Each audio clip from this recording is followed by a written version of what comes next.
Hello, everyone, and welcome to Slash Film Daily. Today is Wednesday, June 12th, 2024. On today's episode of the show, we are going to gather around the virtual water cooler and talk about what we've been up to. My name is Ben Pearson. I am an editor at slashfilm.com, and I'm joined on today's episode by Slash Film editor and chief film critic, Chris Evangelista. Hello. All right, Chris, let's get into it. What we've been doing recently. I just wanted to mention up at the top of the show that I spoke with a bunch of composers about the art of thematic scoring.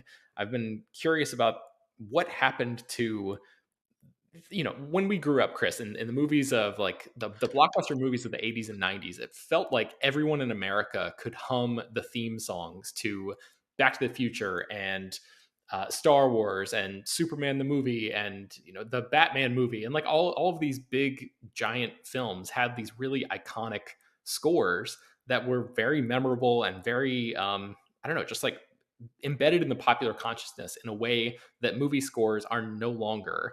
And so I was curious about why that shift happened. So I spoke to a bunch of different Oscar winning composers about their thoughts on the whole thing and compiled it into this big article. So I'm going to link to that in the show notes. I encourage people to check it out if you're interested in that. So, all right, what we've been reading. I read a book recently called Red Harvest by Dashiell Hammett. Have you ever read any of Dashiell Hammett's stuff, Chris? I read this back in high school, so I Oh, have do you read this. remember? Do you remember anything about it? Do you remember if you liked it? I remember liking it a lot. I remember liking the style. It's got that punchy, Oh yeah, pulpy style. Yeah. yeah, it's awesome. So yeah, this book came out in 1929, and yes, it's super punchy. It has all of that great sort of hard-boiled dialogue that became a staple of the film noir genre years later. It was a big inspiration for Ryan Johnson's Brick. I just read recently that Scott Frank, the writer director, is currently working on writing an adaptation of this for A24 that he's hoping to get made. So that would be pretty cool.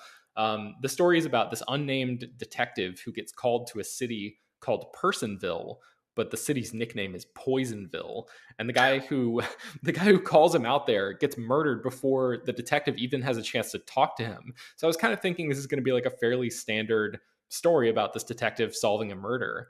But I thought the cool thing about this book is that the murder actually gets solved fairly quickly in the story, and then the whole thing kind of levels up into something much more ambitious.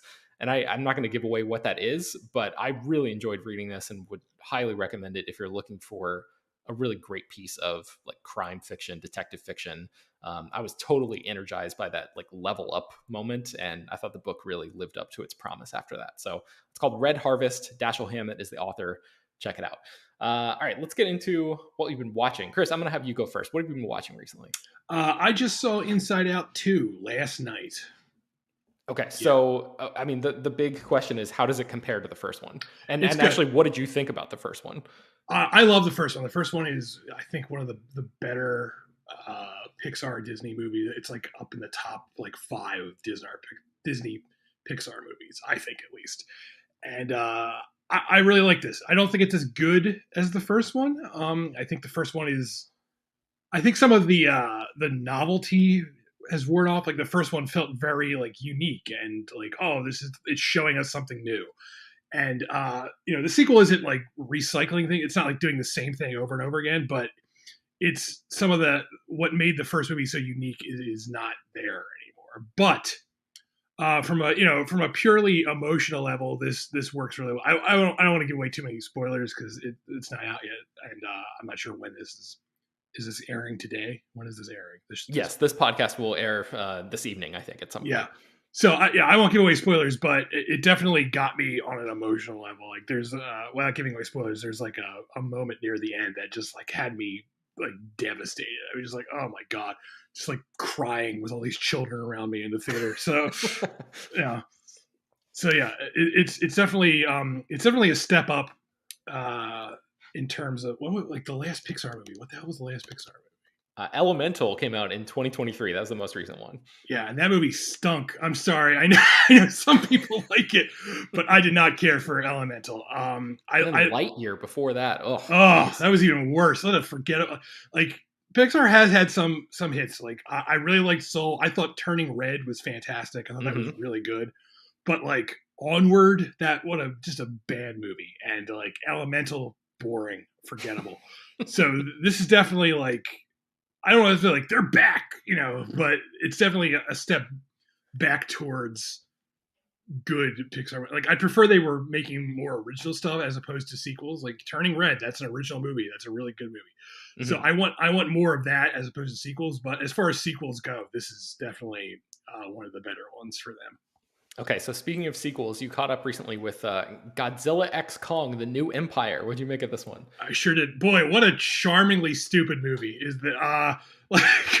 Like, I won't say Godzilla X Kong is a good movie, but I really had fun watching it. Uh, Adam Wingard, who is unfortunately like leaving the monster, he directed Godzilla versus Kong, and he directed this, and now he's done with the MonsterVerse. He really found the sweet spot for these movies, which is less humans, more scenes of monsters doing their thing. And this is like the most monster forward of the movies. There are long stretches where it's just like Kong on his own or interacting with other Kongs. Like he find like there's a one of my favorite parts of this movie is like he goes into a part in the Hollow Earth and like a location title card comes up that says Hollow Earth Uncharted Territory. I'm like, yes, thank you for telling me that. And it's just like he finds all these other apes, and there's like an evil ape who's called Scar King, and he's got like a whip made of bones. And I was just like, this is so goddamn silly, and I'm really enjoying it. Like, there's a part at the end where all the monsters are fighting in zero gravity, and it's just like it's so ridiculous, and it's like it's a movie that really understood the assignment. Like, and it's wild to think like compare this to the first Godzilla movie in this franchise, the Gareth Edwards Godzilla movie, which is I like that movie, but that movie is so serious and so dour. And then you have this movie, which is just like a goofy, unapologetically silly monster movie where the monsters are fighting in zero gravity, and Dan Stevens is like a monster veterinarian. It's just like it's ridiculous, and Yeah. I really had fun with it. I'm very glad. Yeah, I enjoyed this very much too. And as you're talking about it, I'm just like imagining kids playing with the toys, especially in like that zero gravity sequence and like the thing about like the bone whip and stuff. Like it just feels like a movie that was designed for, you know, playing with toys on a Saturday morning or something. And that's like a positive in this case, where sometimes when you feel that in a movie, it can be a negative. For some reason, the tone just kind of really, I don't know. It sounds like it worked for both you and me for this one. So Yeah. yeah, that's a blast. Okay, so I actually asked you to talk a little bit about this next movie, Chris, because I saw you mark it on your letterbox. You spoke a little bit about it, and I never heard of this movie. So tell me about this next one. Yeah, I just wrote about this at slashfilm.com. It is a film called Graveyard Shift. It's from 1990. And I wrote about it because, according to Rotten Tomatoes, which we all know is the be all end all of all film, this is the worst Stephen King movie because it has a zero. It's the only Stephen King movie with a 0% rating on Rotten Tomatoes, which means not a single critic who reviewed it liked it when it came out in 1990. So I wanted to write about it to be like, is this really the worst Stephen King movie? And I won't sit here and be like, this is a classic, because it's not, and it's a dumb movie, but it's definitely not like the worst Stephen King movie. It's entertaining. It's about a textile mill overrun with rats, and there's a giant rat bat monster living in the basement killing people, and it's about this team of workers during the 4th of July holiday. They're sort of like forced into going into the basement to clean things up, and they run afoul of the rat monster who kills them one by one. And that's it. That's really it. There's like deeper level to it, but this is based on a Stephen King short story he wrote very, very early in his career, and I talk about this in the piece I wrote about at slashfilm.com. But early Stephen King stuff, his short stories especially, they really deal with like blue collar worker people, because Stephen King, he's a millionaire now, but before he was a millionaire, he was like a poor guy writing short stories in his laundry room and hoping to make it big. And his early stories reflect that. And there's that sort of blue collar element to this, where it's about a bunch of people who like they don't want to go into this filthy rat infested basement, but they have to do it because they need the paycheck. They're getting paid overtime to go clean out this rat basement. And I think a lot of us can, while we can't relate to going into a basement filled with rats and fighting rat monsters, we can relate to doing shitty jobs because we need the paycheck. I feel like everyone has had that experience where it's like, I don't want to do this job. This job sucks, but I need to get paid. Hmm. And I feel like that's sort of like a charming element to this story in this movie. And the movie is like appropriately like disgusting and grimy, and the monster is like a giant slimy puppet. And if they made this movie now, it would be like this CGI monster, and that's not as fun. So I kind of enjoyed rewatching. I'd seen Graveyard Shift a long time ago. I rewatched it for the piece that I wrote, and I definitely enjoyed rewatching it. So I don't think it's streaming anywhere, unfortunately. And but I actually bought the Blu-ray because I didn't own it, and I was like, well, I want to write about this, so I'm gonna buy it. So if you're looking for a movie about people fighting rats, Graveyard Shift is your film. Is my memory correct that years ago you wrote a ranking of every Stephen King movie for Slash Film? I did. Do you remember off the top of your head what you said the worst Stephen King movie was? And because I'm guessing it wasn't Graveyard Shift, and it's just I'm curious to know how that matches up to like whatever Rotten Tomatoes algorithm perceives to be the worst movie. The one I ranked as the worst is Cell, which is a movie starring John Cusack and Samuel L. Jackson, and it's terrible. It's about cell phones that turn people into zombies. It's a really bad movie. Like the book isn't good either, but the movie is worse. So Cell, the worst Stephen King movie. Okay, I'm going to try to link to that ranking in the show notes as well if people want to check that out. What else have you been watching, Chris? I watched a screener for a movie called Oddity, which is opening in theaters July 19th. But it's also already played festival. It played South by Southwest, so I'm allowed to talk about it now. And this is great. I had a lot of fun with this. This is like a good old fashioned scary movie. It has this really great opening hook where there's this woman. She's alone in this house in the Irish countryside. It's an Irish movie. She's alone in the Irish countryside, and it's late at night, and someone knocks on her door, and she has like a little peephole, like not a peephole, but like a little door hole to look like a through. Wizard of Oz type of situation. Yeah, almost. sort of like that. And so there's this really creepy looking guy outside, and he tells her a moment before she had just gone outside to try and find her cell phone in her car, and she couldn't find it. She came back in the house, and the guy says, while you were outside getting your phone, I saw someone go into your house, so you're not alone in there. And she's obviously like, oh, I don't believe you because you're creepy as hell looking, and what are you doing at my house late at night? And this guy is like, I swear I'm telling the truth. You need to come out right now because there's someone in your house. And she's like debating whether or not to open the door. And then the movie jumps forward a year, and we learn that she's dead. She's been murdered. We don't know how. We don't know like what happened to her. We didn't see that guy at the door kill her or not. We didn't see if someone came into the house and kill her or not. And then we meet her twin sister, who's played by the same actress. And we learn the twin sister is a psychic, and she suspects foul play here. So she shows up at the house where the dead woman's husband is still living, and he has a new girlfriend now. So he and his new girlfriend are living in the house. And she shows up at the house to try and figure out what happened. And that's all. I won't give away any more of that. But the movie, it's funny, it's creepy, it's like an old school horror pick, and I really had a lot of fun with this. So I really hope people find this when it comes out in July. It'll eventually be on Shudder too, because it's a Shudder movie. But so I hope one way or another people find this. But I really dug it. I had a lot of fun with it.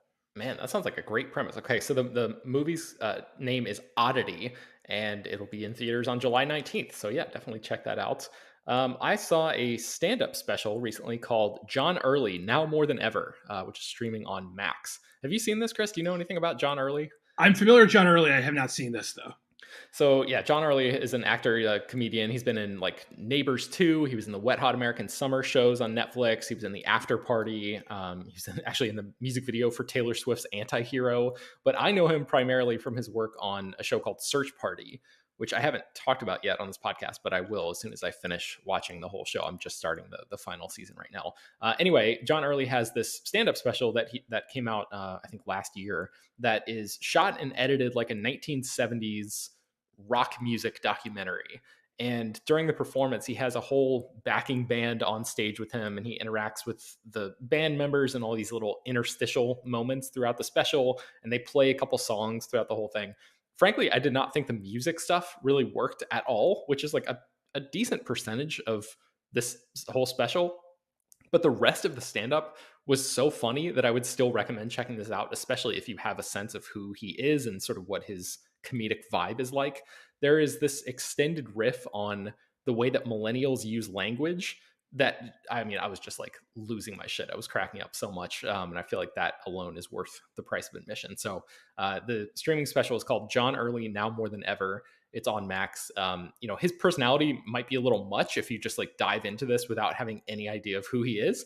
But yeah, if you've seen Search Party, if you've seen any of the stuff he's in and have a good sense of him, I think you'll find a lot to laugh at here. So I would recommend checking that out. I also rewatched Speed for the first time in a long, long time.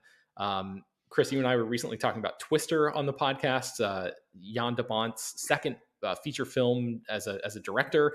This is his feature directorial debut. He was formerly a cinematographer. And what are your Speed thoughts these days, Chris? Man, I love Speed. I think Speed is like a perfect movie, honestly. Like from beginning to end, it's so well put together. It's action packed. The action is great, and it's like tangible, like actual stunt people doing stunt work. Yep. And everything. I think like everything in this movie works. Like Keanu Reeves is great. Sandra Bullock is great. This is like the movie that made Sandra Bullock a star. Dennis Hopper is like hamming it up as the villain. Just like from beginning to end, like there's not like a misstep in this movie. It's like pure popcorn entertainment. It's like you can't go wrong with Speed.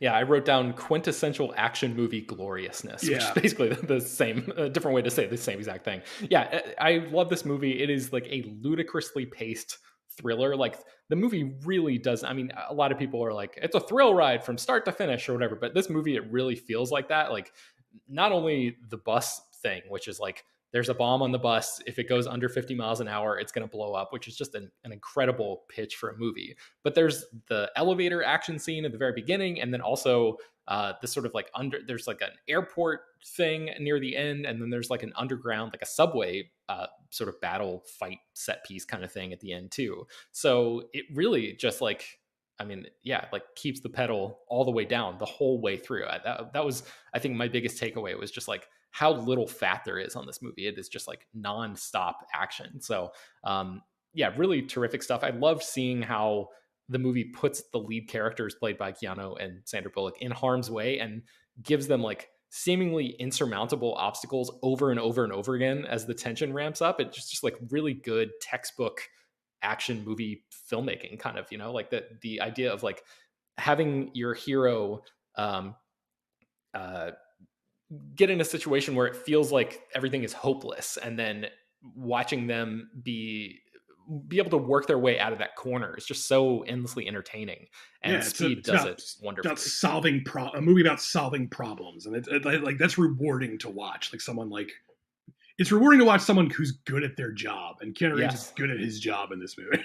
yeah, definitely. I mean, I have a few quibbles with it, like some of the they're going like 53 miles an hour, and then Sandra Bullock is like smashing up against all of these signs and cars and stuff, and I'm like, this bus definitely would have slowed down to below 50 at this point. Like stupid like nitpicks and quibbles and stuff like that. But it's just such a fun movie to revisit.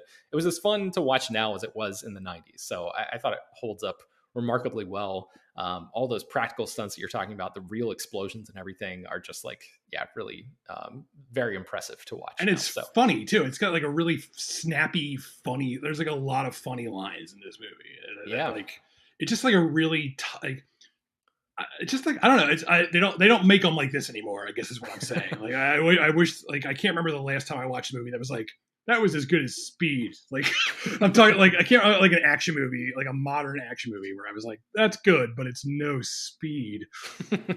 Yeah. So if you're interested in learning about the making of this movie, there's a podcast called 50 Miles Per Hour that just came to an end that I've been listening to for the past year that is about as detailed an oral history of a film's production as you'll ever find anywhere. So seek that out if you want to hear from Keanu and Sandra Bullock about making the movie. And it also gets into like real nuts and bolts stuff of how basically every moment of this thing was written and executed. So yeah, that podcast is called 50 Miles Per Hour. Speed is available for rent or purchase on all the usual platforms right now. The last movie that I wanted to talk about is from 1944. It's called Blonde Fever. And this is a movie that I'm guessing you haven't seen this one, Chris. No, I have not. I'd never heard of it before, but it introduced the world to one of my favorite old Hollywood actresses, Gloria Graham. She plays this gorgeous young woman who becomes aware of the effect that she has on the men around her and starts to play the two primary men in her life off of each other for her own amusement. And it's a great star-making turn for Gloria Graham, who really like bursts onto the scene with so much confidence in this movie that it feels like she's an actor who had already headlined 10 films or something. Like sometimes when you watch an actor's first movie, like I just talked about watching Jack Nicholson's first performance in The Crybaby Killer not too long ago, and it's very clear like this is his first movie, you know. This does not feel that way at all. She feels like so self-assured and just like a veteran already. And so basically the story here is there are only four main characters in the story. Gloria Graham plays this woman named Sally, and she has this fiance named Freddie, who is like a 20-something upstart kid who is really madly in love with her. And Sally works at this really fancy restaurant near Lake Tahoe that is owned by a married couple played by Philip Dorn and Mary Astor. And as much as I love Gloria Graham in this, Mary Astor is actually the best character in this movie. She realizes immediately that her piece of shit womanizing husband has eyes for this Sally character, who is at least like 20 years younger than him. And so the wife begins this process of like sabotaging this burgeoning relationship that her husband is having with his employee. And this is the type of movie where a lot of these characters treat each other really, really terribly, but because it's a 1940s film, they kind of all have to end up together and like brush away their problems by the end. But if you were to remake this today, the wife character would be the absolute hero of this movie. It would end with her like having orchestrated the utter collapse of her worthless husband's life and like ruining the life of this young homewrecker woman and driving away into the sunset. So like if there are any producers out there listening, check this out for remake potential and see if there's something there. It's called Blonde Fever, and I caught it when it aired on Turner Classic Movies recently. Last thing I want to mention is in the what we've been playing section. I haven't been like playing any games or anything, but I have been playing the score for the movie Serenity from 2005. The folks at a record label called Varese Sarabande, I think is how you pronounce it. They sent me an early copy of the first ever vinyl release of composer David Newman's deluxe edition score for Joss Whedon's Serenity. Have you ever seen Serenity, Chris, or Firefly? Did you Yeah, watch any of that? I was a big fan of the show, and I really loved the movie when it came out. I haven't seen it in a lot of years, but I really liked it when it came out. Yeah, I know, like, obviously Joss Whedon is something of a problematic figure these days, but when I stumbled across this movie years ago, I really fell in love with the characters that he created and the really unique blend of sci-fi and Western concepts that he managed to stitch together in this. And I discovered Serenity first before even realizing that it was the continuation of the whole TV show called Firefly, which was canceled after one season and has since become this big cult hit. But anyway, the 2 LP vinyl version of this score is really terrific. It features a ton of songs. There's like more than 50 tracks on this, 30 of which have apparently never been released before. And it's just really awesome music, like throwing back to the music of the show, obviously, but also pushing things forward and expanding into new territory. There's such a fun blend of big bombastic action tracks, and there's some horror influences here because the villains of this movie are called the Reavers, which are like these like very scary, almost like alien like creatures. And there's like really slow, like almost jangly Western type of tunes in there too. So I just really had fun listening to this. That is called the deluxe edition of the Serenity score, which is available for pre-order right now, and it comes out on June 28th if you're interested in picking that up on your own. Have you been listening to anything, Chris? Like you and I talked about vinyl, not a little while back, and you talk about how you listen to movie scores and stuff like that. Is there one that has jumped to the top of your rotation recently? No, I need to get back into it. I'm going through like a dry spell where I've like not listened to records in a while, and I really need to get back into it because I have like a not like a huge record collection, but I have a pretty substantial record collection, and I don't know. It's like I've hit this like spell where I'm like, yeah, I'm not gonna listen to that. I don't know what's wrong with me. There's something wrong with me, Ben. I doubt that. Is it like the paralyzation of choice? Like your collection is so big that you're like, oh god, I don't feel like figuring out what I'm going to listen to today. Yeah, part of it is definitely that, where it's like, what am I gonna listen to? Like, and it's just like sometimes it's just easier to like not listen to anything, But it's like, Yeah.